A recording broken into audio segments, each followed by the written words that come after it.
There comes a moment in every man's life when God takes his hand and strips everything away.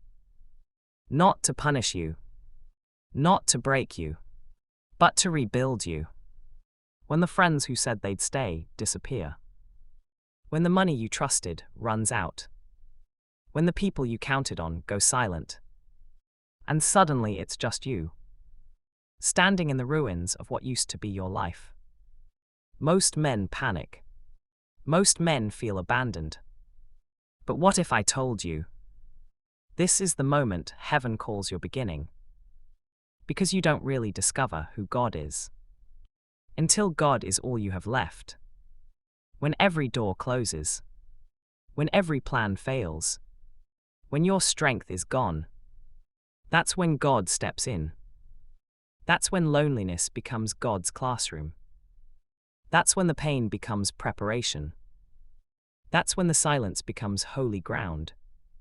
So if you're listening right now, and you feel like you've lost everything, you haven't lost.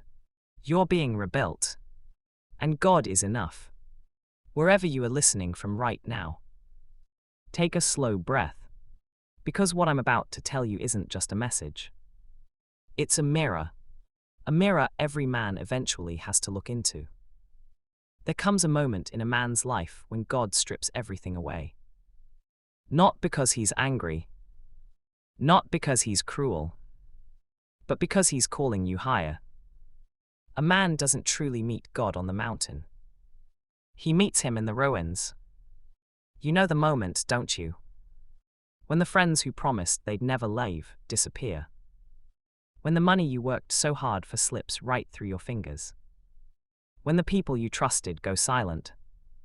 And you're left staring at the pieces of a life you thought would last forever. It's in that moment when your strength gives out. When the mask drops. When the noise fades. That you finally meet God for real. Because as long as you have options, you'll lean on them. As long as you have backup plans, you'll trust in yourself. But when every door closes, when every hand you reached for lets go, you stand face to face with the truth. If God is all you have, then God is all you need. Candle isolation, God's classroom. People will tell you loneliness is dangerous. But they don't understand the kind of loneliness God uses. That sacred silence. The one that hurts. The one that feels like abandonment. That's the place where God begins to teach a man who he really is. Job knew this. In a single breath he lost everything.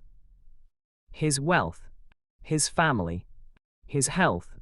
People celebrated him when he was strong, but left him when he was broken. Yet even in the ashes, Job whispered, "The Lord gave, and the Lord has taken away. Blessed be the name of the Lord." Job 1:21.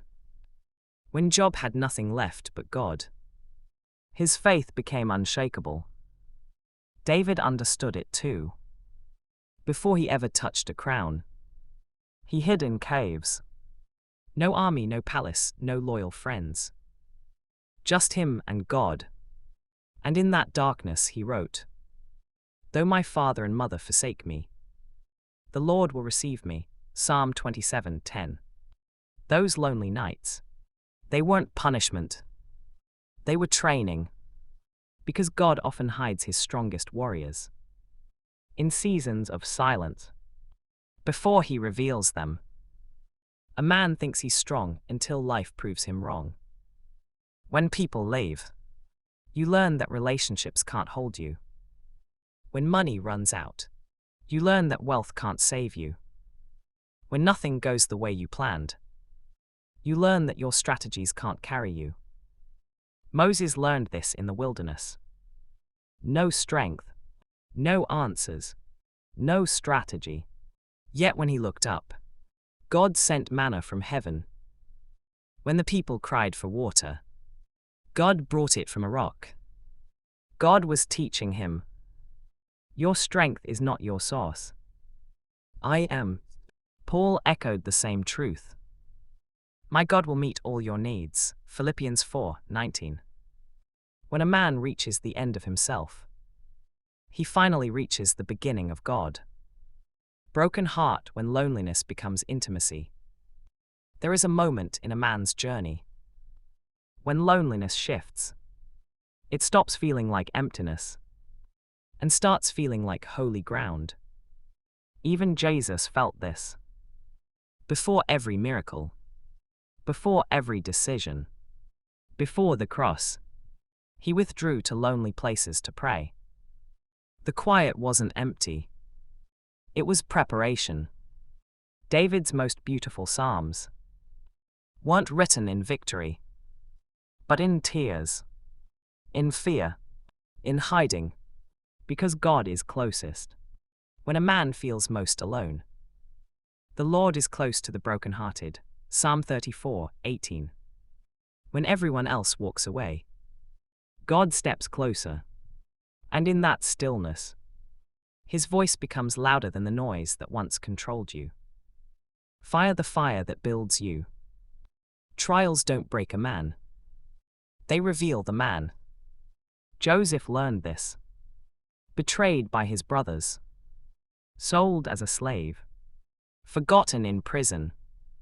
No one to defend him. No one to speak for him. No one to rescue him. Except God. And years later he said, "You intended it to harm me, but God intended it for good." Genesis 50:20. Every prison cell was a stepping stone to the palace. James says, "The testing of your faith produces perseverance." James 1:2-4. God doesn't waste pain. He purifies men with it. You don't come out weaker. You come out refined, sharper, steadier, ready for the calling God placed on your life. Glowing star God is more than enough. When a man loses everything, he discovers the truth. God isn't all he has left. God is all he ever needed. Paul understood this. Chained in a prison cell, alone, he wrote, "I consider everything a loss compared to knowing Christ." Philippians 3:8. Freedom gone. Comfort gone.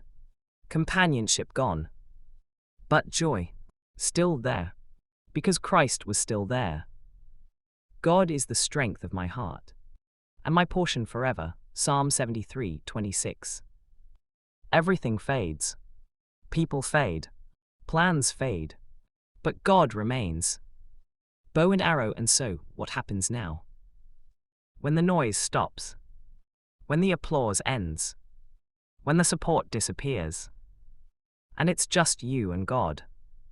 Most people call that rock bottom, but heaven calls it rebirth. This is where God begins to rebuild what the world tried to break. This is where faith stops being theory and becomes truth. This is where a man finally becomes who he was always meant to be. So if your life feels empty right now, if everything has fallen apart, don't misread the season. It's not punishment. It's invitation. God is removing the props, so your foundation stands on him alone. He's tearing down the temporary to build something eternal. Dove final words. So don't run from the silence. Don't fear the loneliness. Don't curse the emptiness. Embrace it, because the silence is where God speaks. The stillness is where God heals. And the loneliness, that's where he makes you whole. You may have lost people, opportunities, plans, dreams, but if you still have God, you still have everything.